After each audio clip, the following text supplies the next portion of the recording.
People would come back every week and just something magical happened because there was something about the experience that clicked. Our two growth mechanisms just really weren't working anymore and we were starting to flatline. I think my differentiator as a person, as a founder, is my emotional intelligence. It requires the ability to regulate your emotions. Every aspect, fundraising, hiring, firing. Lisa Kahn is the former CEO and co-founder of GatherRound, a virtual meeting platform used by teams at Disney, Netflix, and Google to build connection and culture in a remote world. The company scaled rapidly during COVID and was ultimately acquired by Donut. Nobody loves a team icebreaker. Should we change our name and lose all of the brand, but also lose the baggage? So it was holding us back. Welcome, Lisa. Welcome. Thank you for having me. What was that initial kind of light bulb for, we have something here, let's go build this? For our company, it was actually founder relationships that started first. My co-founder, Perry, was someone I had known for over a decade and always wanted to do something with him. He had a previous company that he left and took a year off, and he was climbing mountains and traveling the world. And he would call me from mountaintops in Nepal with ideas. Wow. And sometimes I would say, interesting, come back to me, or no, that's nothing. What are you talking about? And so I knew that I wanted to start a company with this one person, which sometimes is how it happens. You find a person and then you find the problem together. At the time I was working at Facebook. I was working on Facebook groups, which is a fantastic, incredible product that is really focused on communities and helping communities find each other across geographies. And so Facebook had these enormous communities on every topic you might imagine: religious topics, hobbies, professional topics, parenting, every category you might imagine. Facebook groups existed for people to find each other. And so what I was really interested in was, how can we strengthen the ties that people who have something in common but maybe aren't in the same place geographically can form with each other. And Perry was also, my co-founder, was also interested in those things. The aha for him, when he finally called me with an idea that I thought was something, was he was actually preparing to go to Burning Man. I'm not a Burning Man person, I've never been, but it's a thing. And he was having these video meetings with his Burning Man camp, which was about 30 people, but he didn't know any of them. And at the time, this was 2018, at the time, the video conferencing solutions that existed were sophisticated in terms of connectivity and quality, but not sophisticated in terms of design. So they were using Google Meets, which I think then was called Google Hangouts, and it was just a bunch of squares on a screen, really no sophistication in what you could do on a group video call. And he was looking around and realizing he didn't know anyone in the room and he didn't know how to actually talk to him. So he called me. And that was the phone call that I thought maybe was onto something, that maybe we could build a new video experience that actually helped groups of people who weren't in the same place connect in a more meaningful way. And so we got to work building a very, very, very early prototype, long before I quit my job, long before we thought about making it a real company, just to see if we could build a thing that people liked. Was there any validation before that? Like, did you guys talk to others to see if your aha moment was other people's aha moments too? Yeah. So we had a lot of chats with people in our lives, because in some ways, we were an enterprise B2B SaaS company, but there is a little bit of a consumer piece of it, which is the participant experience. So that's sort of consumer. So we would have conversations with just anyone and ask them about their experiences on video chats. The pain points were undeniable and completely obvious at that time. But what we did, I think, was unusual. So we brought in a third co-founder who is sort of technical in every aspect. He is an engineer, he can do data science, he's good at design, he is sort of the consummate founder. And he's someone that Perry, I think, the way that I felt about Perry also felt about this person, someone he always wanted to start something with. So the three of us teamed up and started doing kind of napkin sketches and building a thing. So what we were able to do, which most people can't do, is actually build a delightful product MVP without any funding, without having to hire anyone, without a ton of resources. And so our primary validation came in the form of putting a thing out there that we had built. And at the time it was called Icebreaker, which was never our legal name. It was just an idea of what we wanted to call this thing. And we got the icebreaker.video domain. We'll come to later on why that ended up sticking for so long, because something interesting happened. And we invited people to weekly icebreakers, random people. And the early version of the product at the time was you would get into a room and just a question would pop up and you'd match with someone randomly one-on-one. And just something magical happened. Like people would come back every week and they would invite friends because there was something about the experience that they were having. If you like what you're seeing and you want to see more, be sure to click on the like button, subscribe to our channel, and click on the bell. It lets YouTube know you want to support the This Is the Way podcast, and it helps spread the word, and we greatly appreciate it. And now, back to the episode. The real connection they were having, the unexpectedness of it, that clicked. And early on, we invited people we knew, and one of those people happened to be an investor who came to us and said, if you make this a company, I'll write your first check. That's amazing. Wow. And from a timeline perspective, like what year, month was this MVP? Alexander and Perry started doing the napkin sketches probably July of 2018. Built something pretty fast. I would think maybe September, October was when we first started hosting these Icebreaker weekly gatherings. And then we made it a company, first check, I quit Facebook, end of November of 2018. Wow. So about over the course of about 6 months. Got it. So still all pre-COVID, we should say. That this is the important thing, yes. Yeah. Pre-COVID. Yeah. Yeah. I was actually going to ask you about that because, while sure, COVID was horrible and a lot of bad things happen, there's always, some lights or some good things that happen. Do you think COVID helped you guys just because everybody went remote? Without a question. Yeah, and I struggle with talking about this part of the story because COVID was so terrible for so many. But while most people were stuck at home trying to figure out what to do with their time, I was having 40 demos a day, 7 days a week, because the solution that we had built was so perfect for that moment. Yeah. And what was interesting about it was the year prior, we had our pitch decks. And we did have in our pitch decks that we thought remote work was the future. We had these slides that said remote work is growing, whatever it was, remote work is growing, 3 times as much as other forms of work, whatever those slides were, totally underestimating what ended up happening because we had no idea of knowing that. And in January of 2020, we did our first remote work pilot where we worked with a bunch of remote teams because they existed even then. It was hard to find, but they existed. And so we were really ready for that moment without planning it, obviously.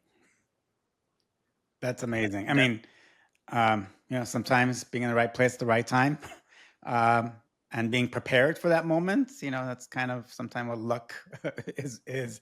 Can you, when you talked about those first real customers that are actually now paying and subscribing, what did that look like for you guys? Like, how long did it take to start getting revenue generating? Okay, let's see. So we started the company in earnest, November, December 2018. We spent all of 2019 doing, I'm going to call them beta tests, but they were more like alpha tests. So at that time, and that was totally free of charge. At that time, we were really curious which category of community, what kinds of communities would benefit from this and who should we focus on and build for.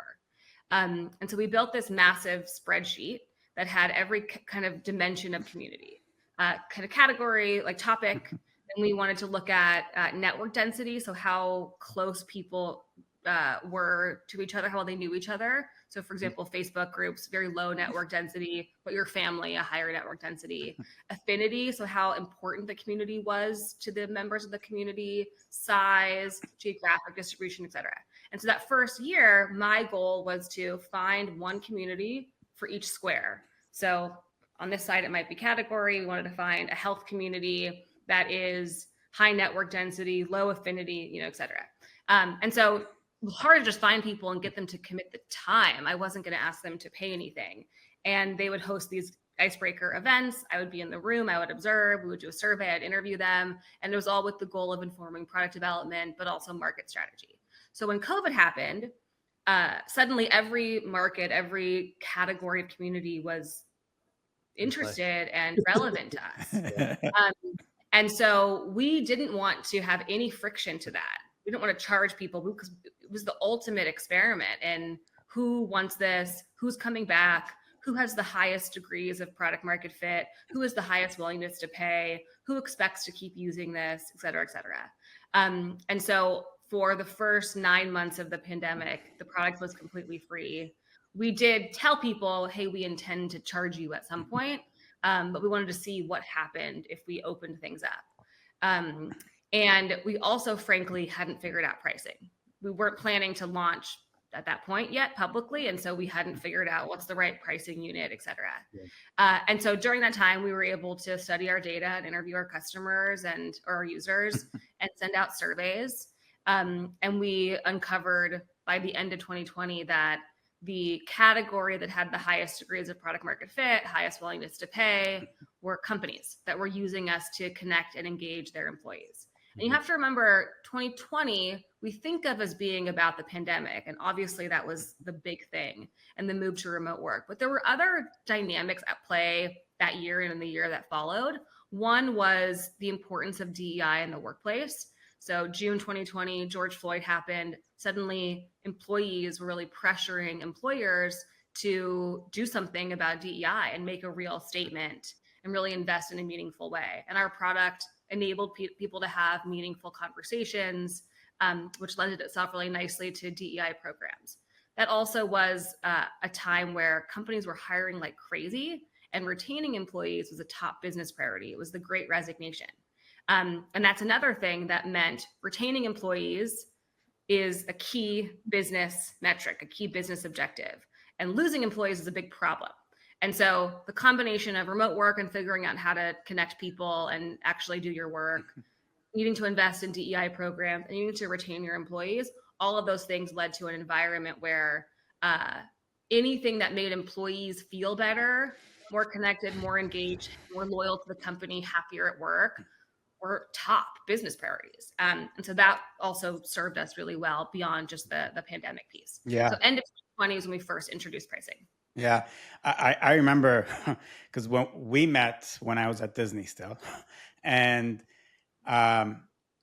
one of our colleagues introduced you to us, and I remember getting that first demo, and immediately I was like, "Oh my God, this is it," because everything you touched on was you can kind of bubble up into culture.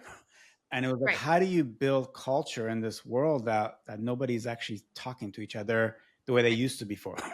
So it just felt like the perfect tool for it, because Zoom and whatever other tool that were very actively being used for business purposes just wasn't good enough.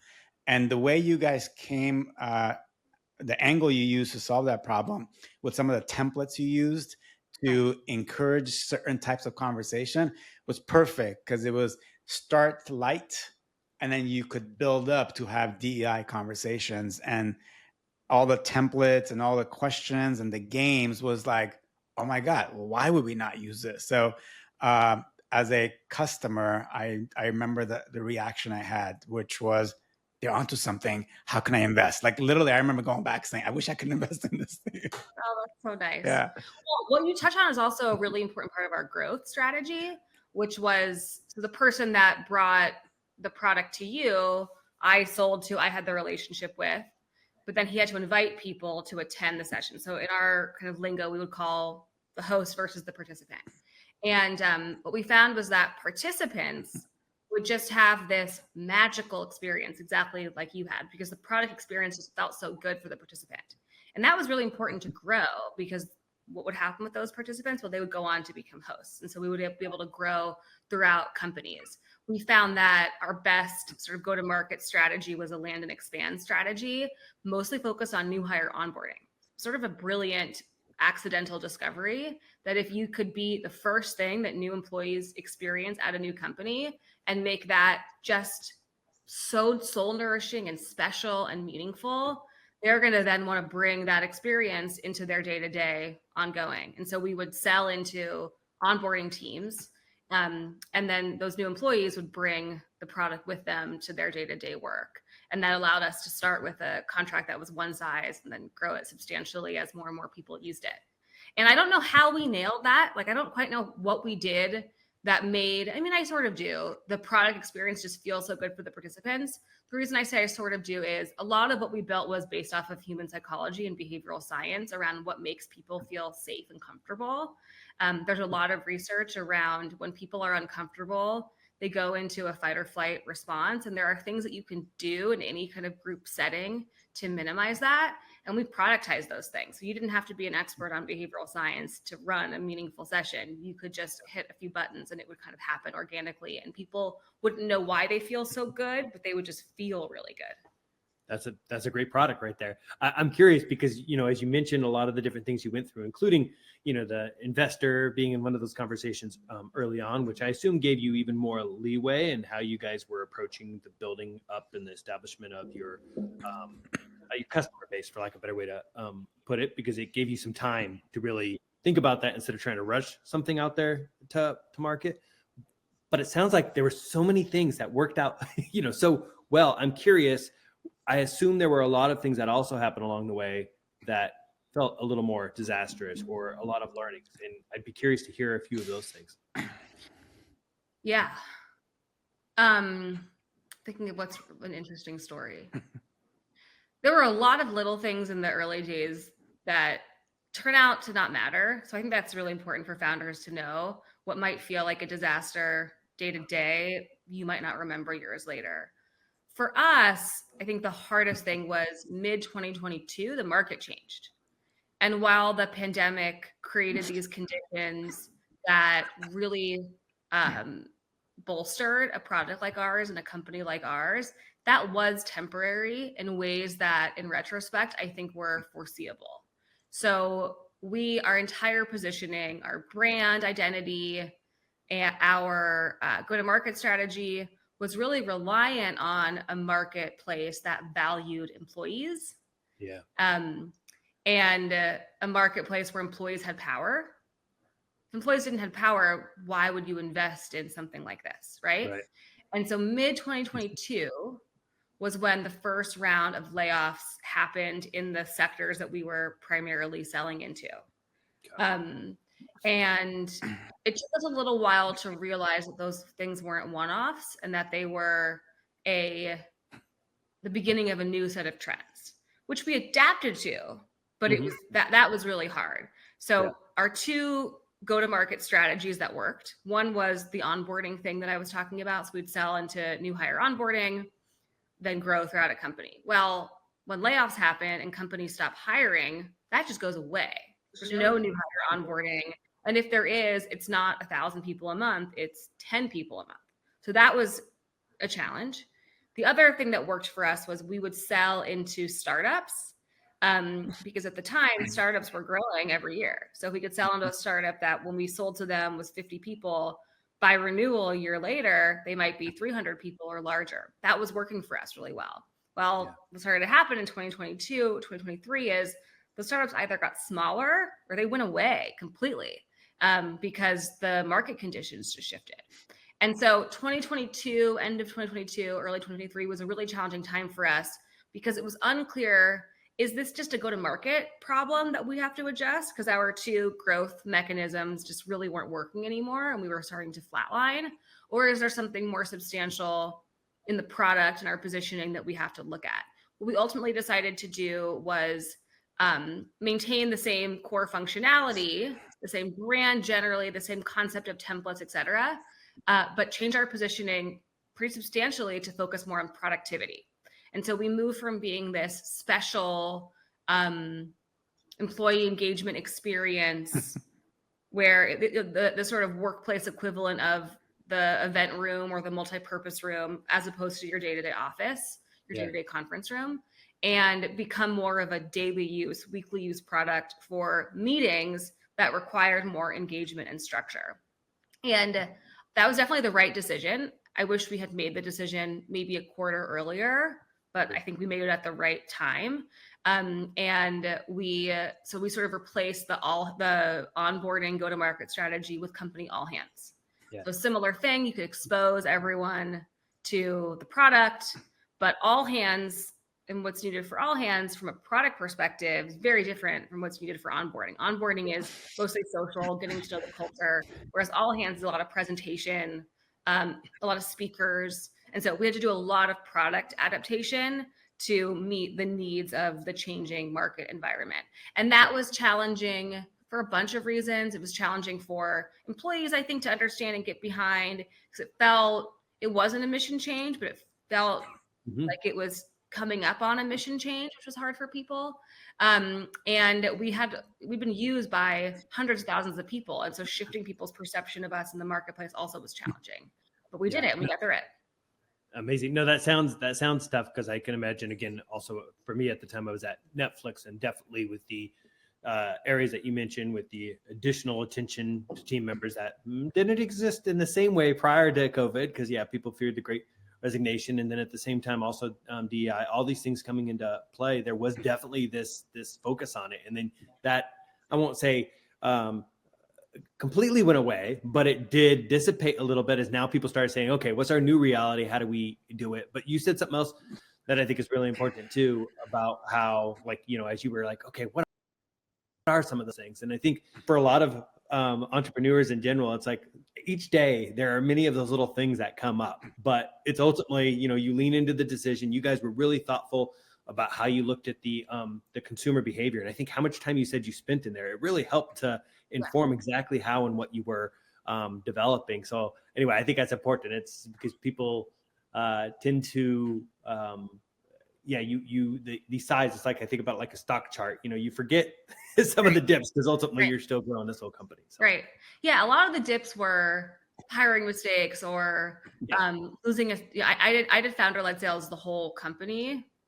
Sort of towards the end, we brought some other people in, but it was primarily me forever. And so anytime you lose a deal as a salesperson, it sucks. But if you lose a deal as a salesperson and founder of the company, it just hurts. But then I don't even really remember now. Yeah. Right. Yeah, exactly. Because ultimately the thing that you built surpassed all of the, it completely makes sense. Now, you teased before about Icebreaker and keeping that name for a period of time before it changed. Please do tell more. Icebreaker was always in pencil. The name was never intended to be our name forever. We had a Slack channel from when we started the company, which was, I think it was called New Name or Rename. We were all constantly brainstorming new names. Problem was COVID happened in March of 2020, and we didn't have a new name then, and we didn't have time to run a whole exercise to pick a new name. So we just stuck with it. And so that was the name for the first year of the company. Icebreaker, it's an interesting question. What would have happened if we hadn't changed the name? Because there were certainly problems with the name, but changing it also introduced cost.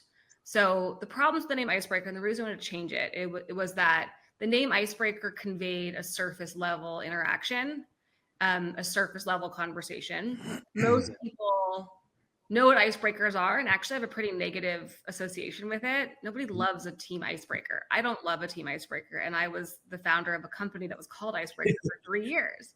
And we really wanted to communicate that our product was more meaningful, deeper, more significant than surface level networking.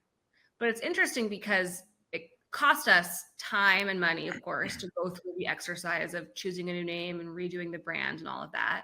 Yeah. But it also, we lost a lot of our brand recognition that we had built up at this very unique time in 2020 when so many people were using our product every day and every week. And so I think it was the right call in the end, because the name really was holding us back, but it was an interesting decision for us.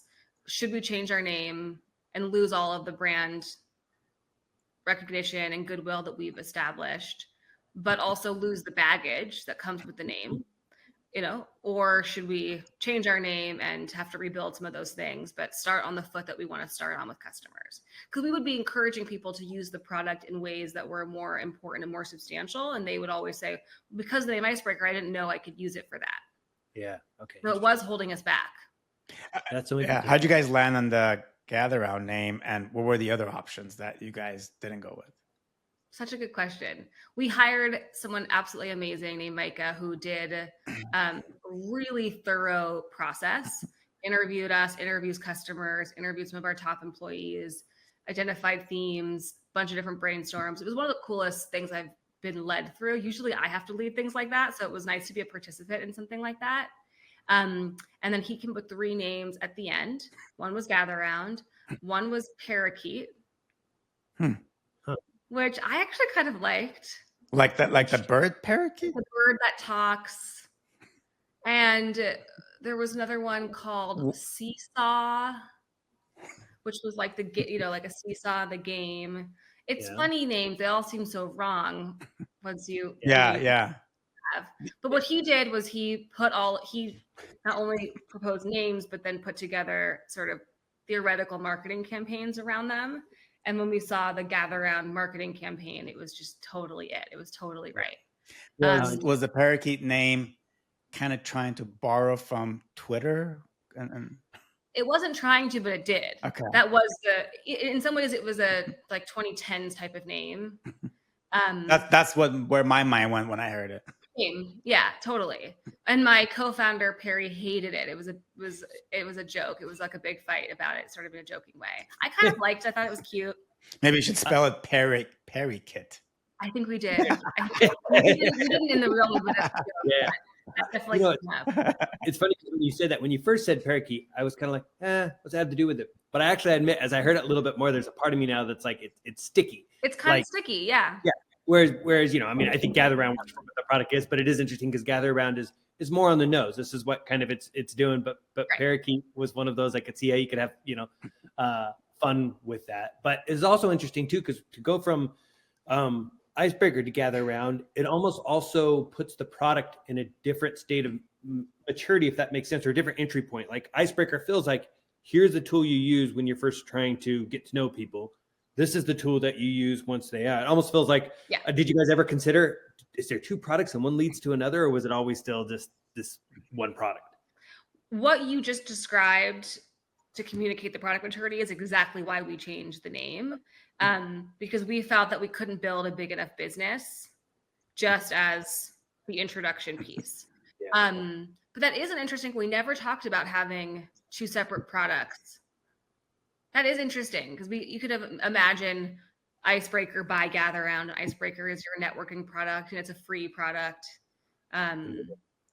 that you can purchase for conferences, virtual conferences, purchase for networking as an entry point to our bigger product Gather Round. Like that we didn't do that, but that would have been interesting. Gotcha. Yeah, the gateway drug. No, I was just I forget what it's called. It's some abbreviation to do with new generations, but there's this tool I was just reading somebody built out, and the way that it works is it's this like they put people, it's mainly it started popular in high schools, but it's like how they could have these conversations, and then the person started off building this interesting like dating app where it's like you go in with friends and then you start having this conversation, and then after that conversation where you're both talking to the one, then you go back to your friend. So the girlfriends go back to girlfriends, the guys go back to the guys, and then they're like, what do you think this? And then you have the chance to either end the call or continue the call. So when I think about interesting things like that, I need to see that. That's fascinating. I mean, we briefly but seriously considered dating as a use case. Not knowing nothing about it going in, but during this weird year of 2020, a lot of people used our product for dating. In fact, this is sort of a funny story. Early pandemic, it must have been early April. We had a wait list. You had to fill a form to be able to use the product, but I would every morning email everyone from the wait list and quickly onboard them. But there was one Sunday morning that I woke up, and normally we'd have 100 people to fill it out. I woke up on a Sunday morning and hundreds of people had filled out this form overnight. And I was looking at all their profiles, and they were execs at Google, execs at Stripe, these top Silicon Valley companies who wanted to use our product, for their teams. Yeah. And so I emailed all of them, and I started doing all of my onboarding calls, because at the time I was personally onboarding every single person. Being a founder is not, it's you work hard. It's not glamorous. And so finally, one of them, I asked, I've been getting all these tech execs have filled out our form. How did you find us? How did you learn about us? And he said, okay, I'll tell you the truth. I said, what? He said, Saturday night, there was a polyamory dating event on Icebreaker. And it's a Silicon Valley group. And all of us are cooped up at home, and we all joined, and everyone loved the experience and wants to bring it to their teams. So that was fascinating for so many reasons. One, it was hilarious that turns out all these Silicon Valley execs are in these polyamory dating. Amazing. But it was amazing to see, one, the use case that could have been interesting of dating, and we did explore that a little bit, but also that people could make the connection. You show up, most products you use for one use case, you don't think about the other use cases. And your dating life and your work life are often very separate in the way that you internalize things. Yeah. And so it was interesting that people used it for dating and then immediately saw that it could be useful for this other use case. That was interesting for us to see. Yeah, that is really interesting, because sometimes people get stuck in the way that they use one thing. It's like we all use the different social medias for different things. And even though that's so interesting. And that's awesome too. Because I was wondering, I'm like, what was the event? How did these people all hear about it? So that's great. It also said, I don't know, for your future marketing, it sounds like you needed to just drop into those conversations and somehow, because that's crazy. Yeah, totally. So then I'm curious too, because you mentioned the one investor before. Yeah. Did you bring on other investors? Yeah. So the investor that attended our friends and family Icebreaker events was an angel investor, but he is someone who's an experienced entrepreneur and founder in a similar space who we really trusted. And the fact that he thought we were onto something told us maybe there's something here. We then raised a pre-seed round led by Designer Fund, which is a early stage VC firm that primarily invests in design focused companies, and design was absolutely a differentiator for us forever. Not just brand and visual design, but the user experience, what we were talking about, was sort of building with human psychology in mind. Those are all design features and decisions. And then a firm called Higher Ground Labs, which primarily focuses on political tech. They were our pre-seed investors, plus, angels. And then in December of 2019, so a year later, we raised our seed round, and that was led by Bloomberg Beta. And that's the pitch deck that had all these stats about remote work growing and being the future. And then in 2020, we blew up. We just were everywhere. We would hear stories from investors where they would be home and look across the apartment building on someone else's computer, and that person would be in an Icebreaker event. And so we had a ton of inbound from investors who wanted to lead our Series A. Now, this was another important inflection point for us as a company, an important decision point, because investors really wanted to invest at a high valuation and give us a lot of money. But we hadn't figured out anything. Like, we didn't really know who our market was. We didn't have product market fit in any kind of sustainable way. We didn't figure out pricing. And so a lot of our peer companies or other companies that did really well during the pandemic, I think their Achilles heels were that they raised a ton of money because investors were throwing it at them. And then they couldn't ever follow through with those inflated valuations. So we didn't want to do that, but we did want to raise a little more money, because why not, and get some amazing investors on board. And so what we decided to do was a sort of seed 2 at a higher valuation than our first seed round that had been in December, as opposed to, an enormous Series A round that we were totally not mature enough for. Yeah. And so that round was led by Hunter from Homebrew, who also took a board seat and is just amazing and was so fantastic to work with, plus a bunch of amazing angel investors who were operators themselves and could provide really fantastic operational feedback and guidance for us.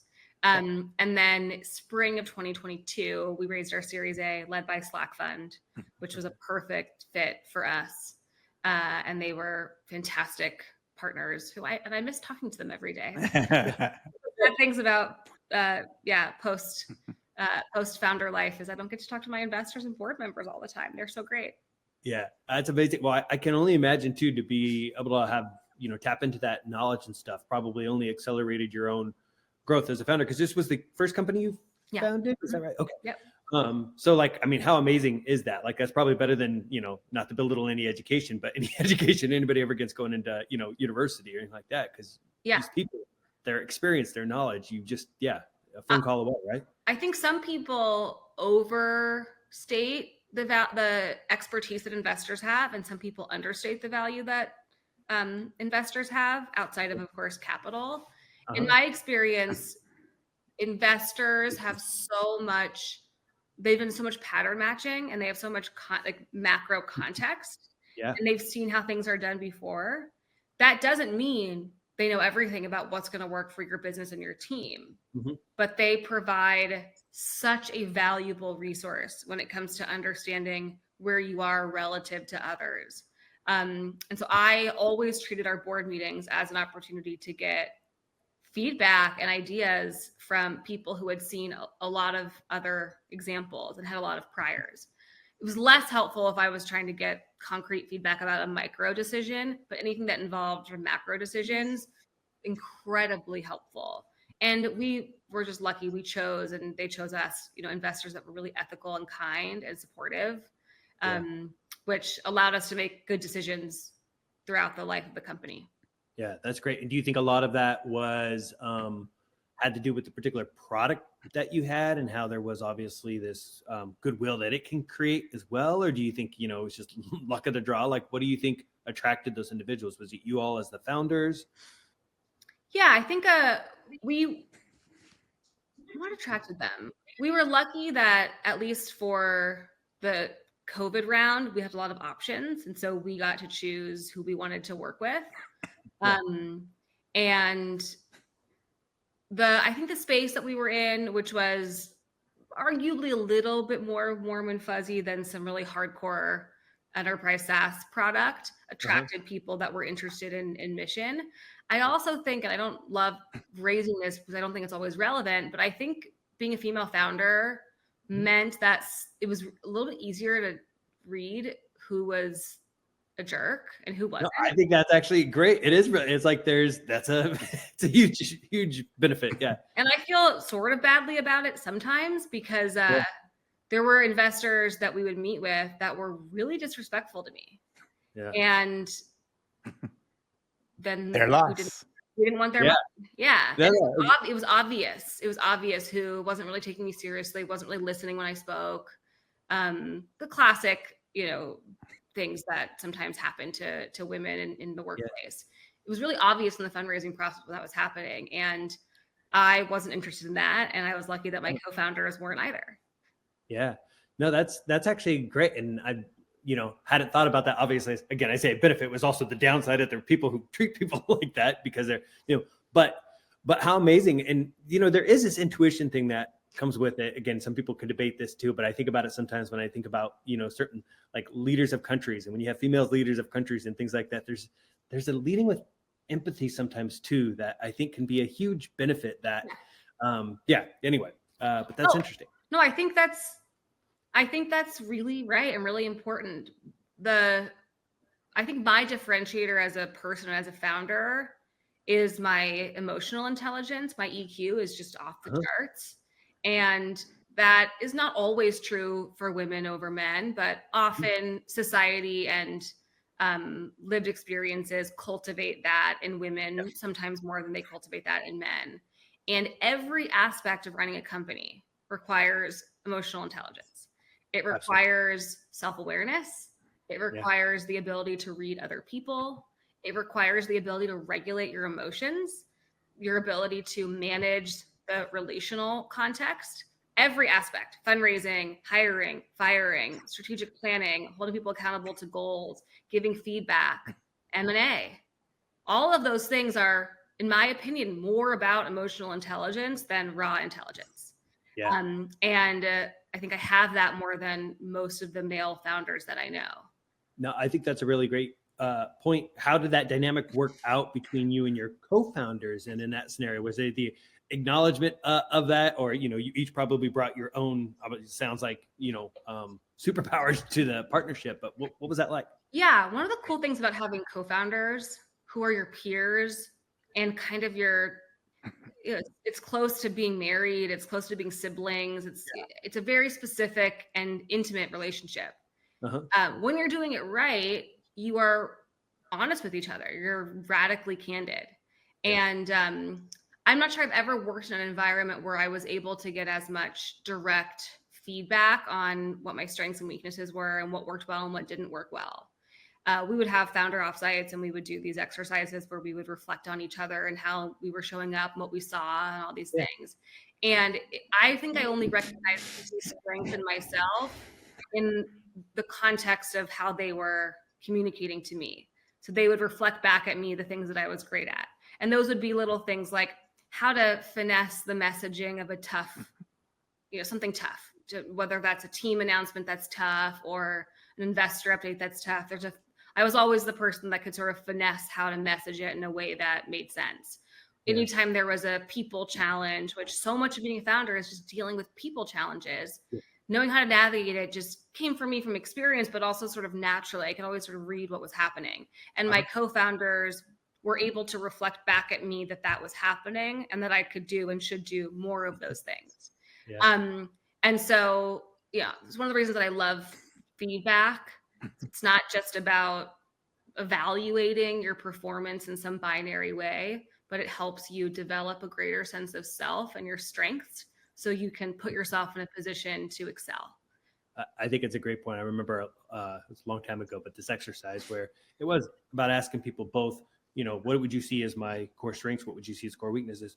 And what was often so enlightening out of that is hearing those like strengths, because there's some people who are self-aware enough about the weaknesses, although some people don't. But when you hear those strengths, it can be this really nice reinforcing because you have this sense that, okay, maybe you are decent at this, but when you can see others who are actually mentioning this, because sadly it doesn't happen enough in the workplace, because oftentimes from people, what they highlight is the things that have gone wrong, not enough of these things that are done really well. So that's really interesting. And I'm sure you guys probably foster that for each other, which, and was there at any point where you guys felt like, oh man, I'm putting in the spot here with this.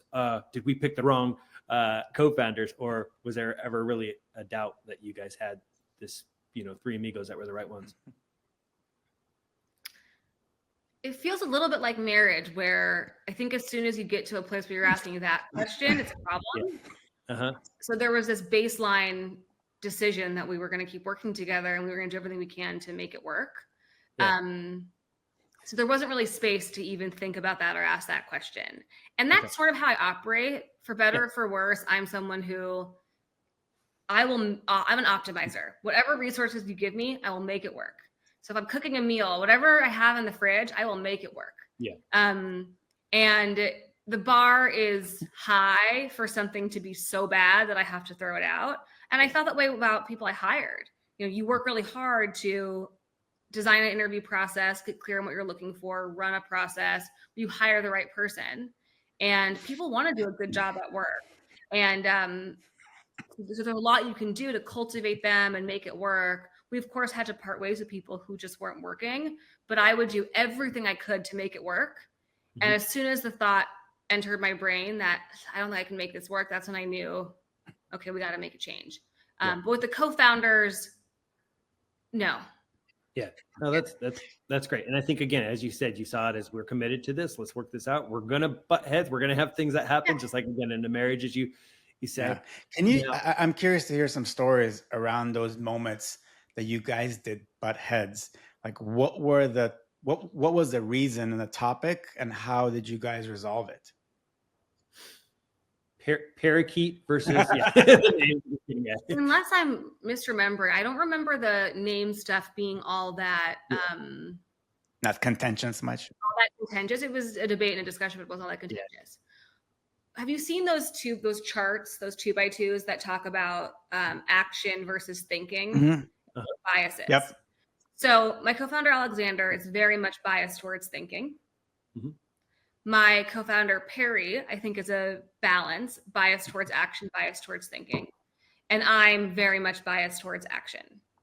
And so in some ways, take any challenge and the conflict would come because we would operate within that framework. So pricing changes. Alexander would want to discuss it and think about it forever. Biased towards thinking. I would want to pick something, release it, measure it, adapt, bias towards action. Perry, which is a great counterbalance, would do a combination of both, think for a while and then execute. Yeah. And so, yeah, the big kind of contentious moments were things like big product decisions. And it was always about that. Like, how much information do we need before we make a decision? How quickly should we get something out? What's the quality bar? How might we measure and learn? Mhm. I think that, yeah, I'm thinking of a good story though to make it concrete for you. I think the most contentious time actually was when one of us didn't operate within the expected framework. So in Q3 of 2022, when we were observing the market was starting to shift, layoffs were happening, growth was starting to stall, something was up. My co-founder Perry went to a spa and had an aha moment, I think, and came to us and said, I think we should just make the product totally free. So he was operating in a bias towards action way, which is not his normal way of operating. And that kind of threw the equilibrium for a loop. He wanted to do it. And he was annoyed that we had to discuss it. Alexander wanted to talk about it forever. And I then, normally in a bias towards action way, but also really not sure about where that idea was coming from and the why, had to play what was ordinarily Perry's role and slow things down a little bit, have us think things through. We didn't end up doing that. But what we uncovered was that he really wanted to make a big change, and that was really helpful and useful. But I do think when you're used to operating within a certain framework and a certain pattern, someone operates in a way that's unexpected. This is where emotional intelligence comes in. There's another person to fill the gap that other person has vacated. Yeah, so that's, a little example. That's great. And I think what you highlighted there is just so important too, about just the idea here of like, you guys still understood how each operated. And I think knowing that each time, you at least knew what to expect a little bit more from each other. But it also felt like it worked out to still find a balance between it, because between the action, the thinker, the combo action thinker, it's like you guys still had this sort of balance within the organization that also probably, again, really helped with, as you mentioned earlier, it's like, things for the company. Again, I'm sure there were lots of things the day-to-day, as we said, but overall, it's like, I think that positioned you guys well as you continued to sort of shape, the solution and product. And it sounds like a great partnership. And I'm curious, because at one point, like when you guys first started the company, it's clear the sort of CTO position, but how did you and Perry break up your guys' roles? That was more, it shifted more over time. I was always the least technical.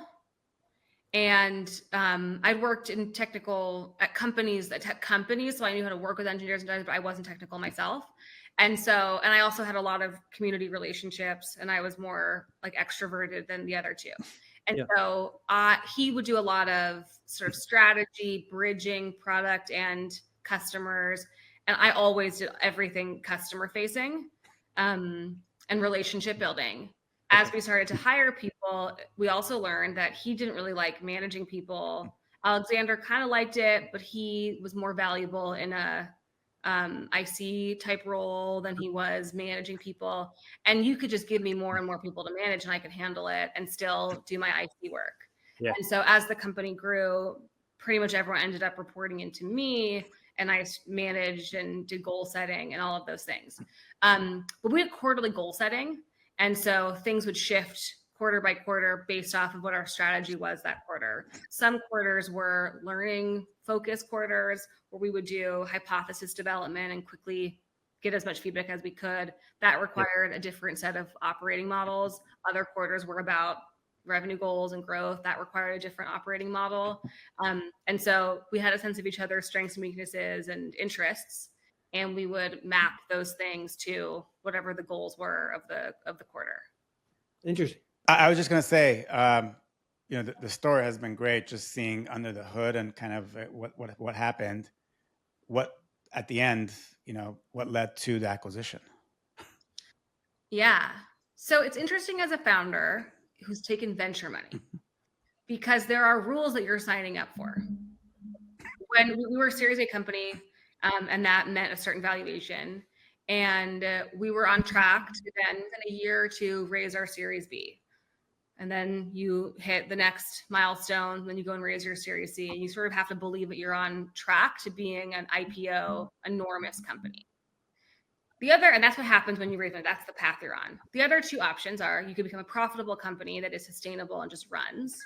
Your investors don't get their money back. It's not great, but if you love what you're doing and you want to keep it going, you can sort of choose that path.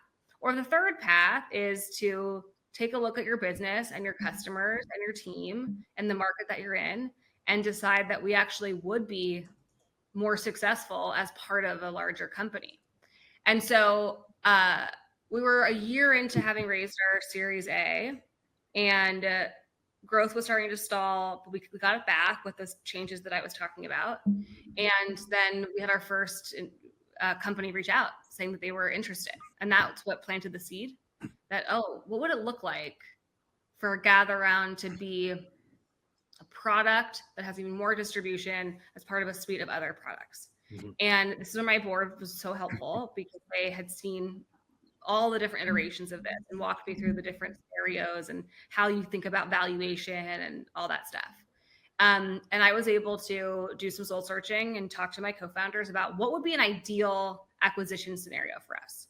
What's our criteria?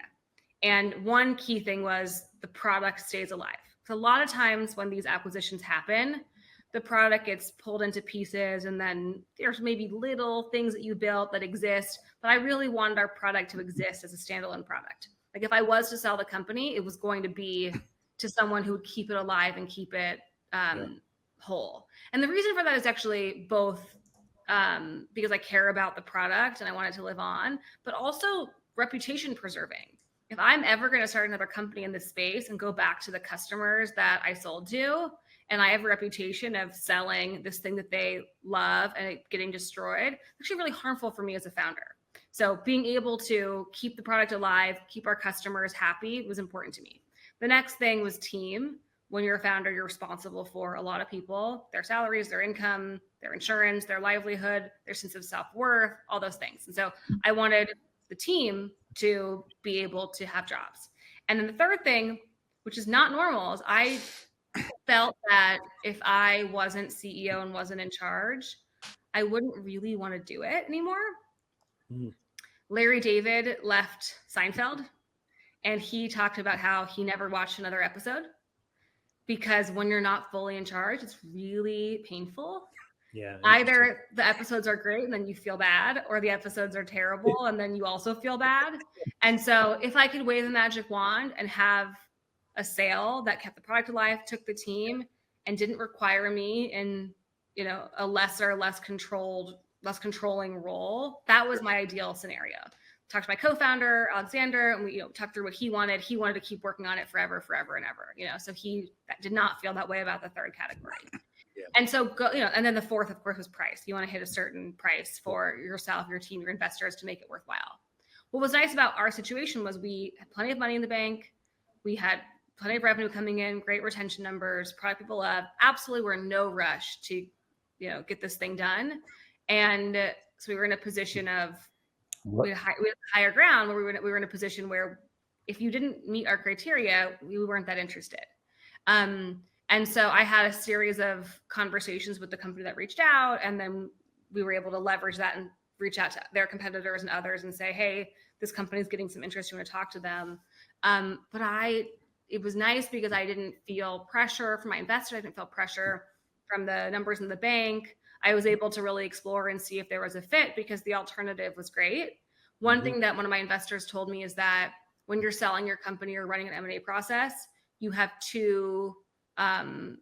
there's sort of two leverage points that you have. One is competition. So if you can get multiple offers at the same time, but that's actually really hard to do logistically. Bankers can help with that, but it's hard to do logistically. Or deniability. If you can easily say, no, we're going to keep building, that gives you a lot of negotiating authority. And I never quite pulled off the former, but I always had the latter, which allowed us to, in the end, close a deal that met all of my criteria, which I really can't believe happened. Amazing. Product is alive, in better hands. Customers are happy. It's like genuinely better for our customers because Donut and Gather Round were often used together, and now they can be integrated. It's great. Team gets to, whoever wanted roles for the most part was able to go to the new company, and they allowed me to just be an advisor and not be involved in the day-to-day. So having that deniability, that ability to say, no, we're going to keep building, took a lot of pressure off. It's still really freaking hard though to run these processes and go through it. That's fantastic. I mean, that's not everybody could have an exit story. So it's probably both a positive story, but also one of those stories as if like you just sent your kids off to school and you said bye to them. And it's like you're an empty nester now when it comes to your company. It's fantastic. And so fun to learn how that goes. Also, I loved learning, because I made a bunch of mistakes in that process, which I'm happy to talk about if you're curious. And I never went through that before. So what an education to go through it. Every time I made mistakes and realized I messed up, I would sort of thank myself for the education. We'd love to hear some of those mistakes. Yeah. Okay. The biggest mistake I think was, what's the dating expression? You don't want to, why would they buy the cow if you can get the milk for free or something? Yeah. There was one company that I did a lot of work with prior to getting an offer. So we spoke at high level. They were really interested. Terms, price, details, all sounded great, but it wasn't an LOI. It wasn't in writing. It was just a conversation. And then I scoped what that would look like, what my role would be, how the products integrate, all the details. Did a lot of work for this company that hadn't actually put a ring on it, as they say. And we sort of agreed on a timeline. But then when the timeline came, suddenly they weren't responding to my emails as quickly, picking up the phone as much. I was supposed to fly to meet them. They weren't as interested. So I gave them an ultimatum and they said no. And then I moved on to other offers. But what's wild is very recently that same company acquired our only competitor.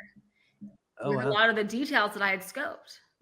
Oh, wow. Interesting. So I did a bunch of work for them. I helped them figure out how to integrate a product like this into their suite. And then they did it with somebody else, 6 months later.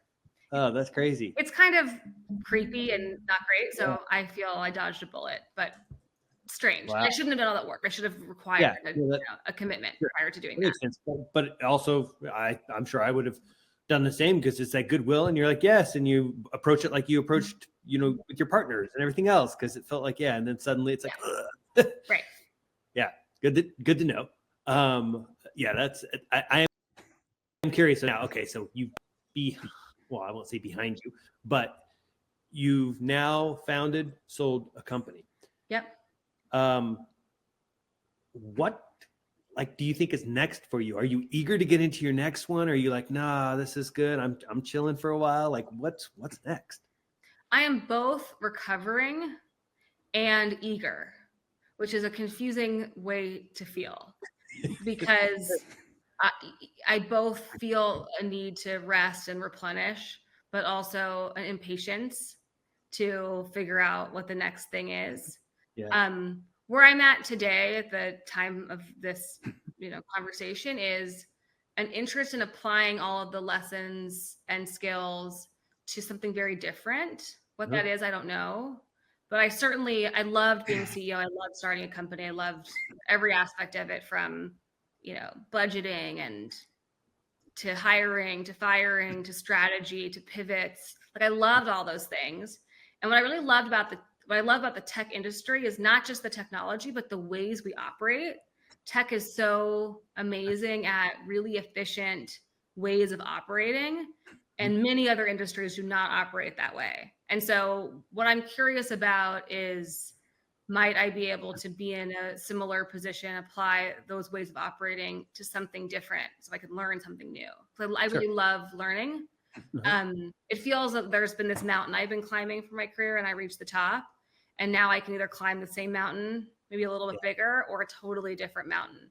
I think if I was to start another company in tech, I would want to find, so last time I started with founders, this time I'd want to start with a market, an enormous market, something huge that everyone wants and needs. Like maybe it's a product that everyone uses and hates, but it's a line item that you have that has big, contract values, and maybe undercut, build a better version that's cheaper. and just Love have it. a great sales strategy. I don't know what that is yet, Yeah.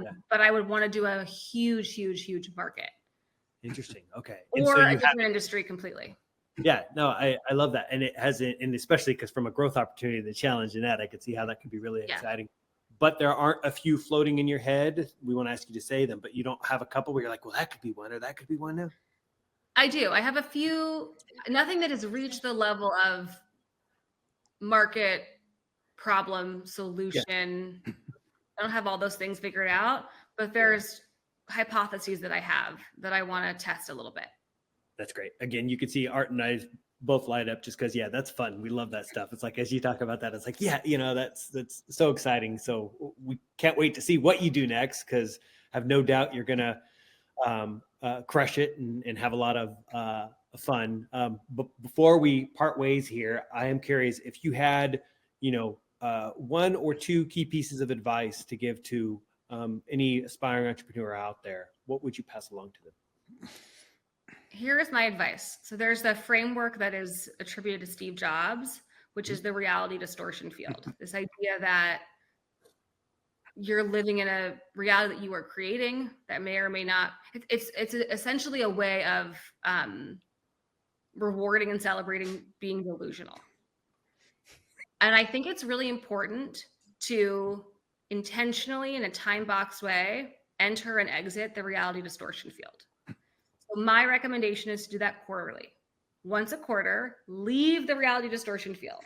Look around with as clear a perspective, as unemotional a perspective as possible, and ask yourself the hard questions about your business, your team, your product, the market, yourself. Look at it. Be real. Make decisions based off of reality. And then once you've made those decisions, for the rest of the quarter, go back into the reality distortion field. Do not let yourself get distracted by the what ifs, the big questions. Execute, focus. At the end of the quarter, exit the reality distortion field, look back, reflect, plan, enter it. I think if you're living in both all the time, you will go insane. If you're never looking at reality, you will fail. But if you're always looking at reality, you will also fail. It's amazing advice. I seriously, that's great. I think I haven't heard anybody say it in that way before. Obviously you referenced Steve Jobs, but I like, even for me hearing that, it's like, oh, wow. Like you could see how that could absolutely help somebody crush it instead of being crushed by it. Yeah. Exactly. People have more questions for you. They have ideas for you. They have anything for you. Where would I find you? I'm on all the places. Find me on LinkedIn, find me on Instagram, find me on Facebook, find me on Twitter, although I don't check that as much. Yeah. X. I know. I always have to say, We'll make sure to link those at the bottom of the episode. But this has been fantastic, Lisa. We can't wait to kind of check back with you and see kind of where you've landed on and what your next journey will be. So appreciate you joining us today. Thank you for having me.